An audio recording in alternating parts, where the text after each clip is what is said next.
आज कुसुमाग्रजांची पुण्यतिथी. त्यांच्या सर्वच कविता एकाहून एक सरस, पण त्यांची सगळ्यात काळजाला भिडणारी कविता वेडात मराठे वीर दौडले सात. प्रतापराव गुर्जर आणि त्यांच्या समवेत असलेल्या 6 सहकाऱ्यांचा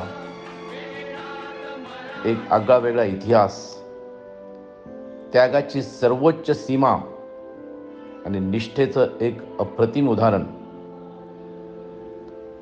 शिवशाहीची स्थापना ज्या मावळ्यांमुळे झाली, त्या हजारो लाखो मावळ्यांपैकी सेनापती म्हणून अत्यंत कर्तृत्ववान पराक्रम केलेले प्रतापराव गुर्जर आणि त्यांनी आपल्या जीवनाची केलेली होळी जरूर त्या कवितेतून तुम्ही ऐका. आणि या कवितेला शब्दबद्ध केलं स्वर्गीय लता मंगेशकर. हे गाणं ऐकल्यानंतर तुमच्या डोळ्यात पाणी आलं नाही असं होणारच नाही, पण संपूर्ण प्रतापराव गुर्जर आणि त्यांच्या 6 सहकाऱ्यांचा इतिहास डोळ्यासमोर उभा राहील. हे कौतुक आहे, हे कर्तृत्व आहे कुसुमाग्रजांचं. म्हणून आपल्या सगळ्यांतर्फे आजच्या पुण्यतिथीनिमित्त त्यांना मनपूर्वक श्रद्धांजली.